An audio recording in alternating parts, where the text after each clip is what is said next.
Ayan, so recap lang tayo nung mga functions or meaning ng mga letters na yan. So, 'di ba?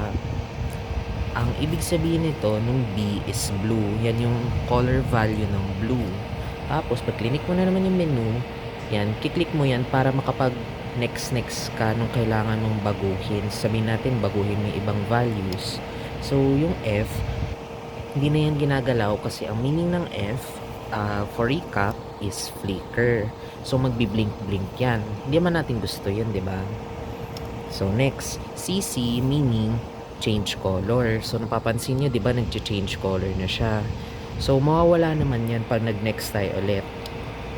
Yan. So yung DE, color flow yan. So di lang halata ngayon, pero pag inactivate ko siya, o, diba? Nag-change na siya ng color ngayon. Yan. So, yun yung meaning ng DE. Parang color flow siya na smooth lang. So, di yan gamit pag regular service. Pang party-party yan. Or festive activities. So, set natin yung value to 0. Yan. Tapos, next, CP. Meaning yan, color pop. So, parang nagbi-blink-blink siya. So, ito itsura niya pag siya yung pinakamataas sa value. O, diba? Parang flicker siya na may konting fade. So, hindi rin natin yung ginagamit. So, back to 0. O, menu ulit. Yan. Okay. So, ang isa-set lang natin, ang gagalawin lang natin ng values ay yung RGB lang. So, let's say, ibang kulay gusto nyo. So, nakuha nyo na yung RGB values niyan. Let's try this one, yung neon pink. So, set natin yung values. So, red, 255 or 255. Okay.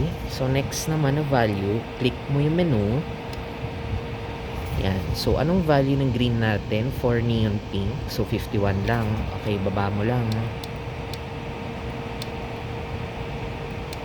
Sabihin nyo lang kung masyado mabilis, charot. Online class yan. Yan. So, naset na natin. Medyo nag-iba na konti yung hue. Okay. So, last value na papalitan natin is yung blue. So, click ulit. Menu. So, at the moment, 0 siya. Anong value? 255. So, para mabilis lang, o, diba? Meron na tayong neon pink na ilaw. Ayan. So, yun na naman ang pinaka mga basic functions. And, wag niyong kakalimutan is i-click niyo yung enter. Ayan.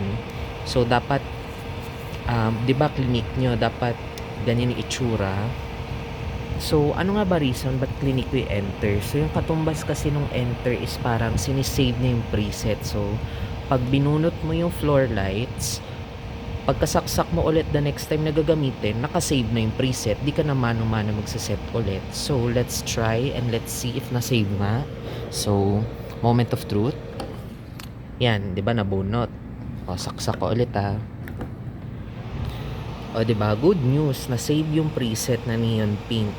So, yun lang naman.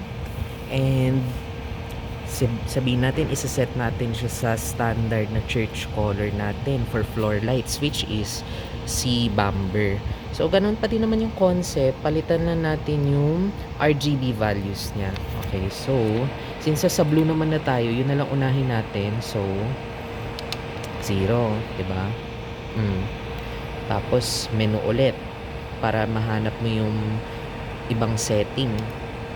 Huwag mo galawin yan. Huwag rin yan. Huwag rin yan. 0 dapat yan. Huwag din yan. 0 dapat yan. Huwag mo rin yan galawin. Huwag mo rin yan galawin. Huwag mo rin yan galawin. Yan. Ang R natin, tama na. 255, 255. Okay, so dahan-dahan lang sa pag-click kasi napansin nyo nag-skip siya agad.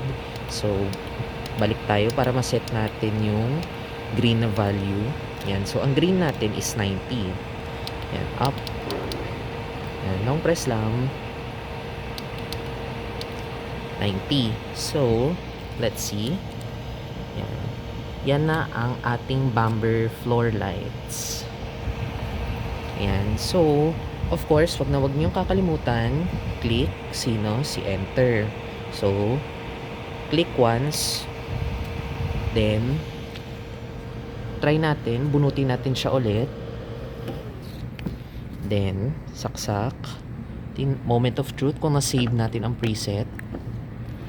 Okay, good news. Na-save nga. So, yun lang naman ang basics natin. Subscribe to my channel para kumita ako ng pera kasi kailangan ko ng pera.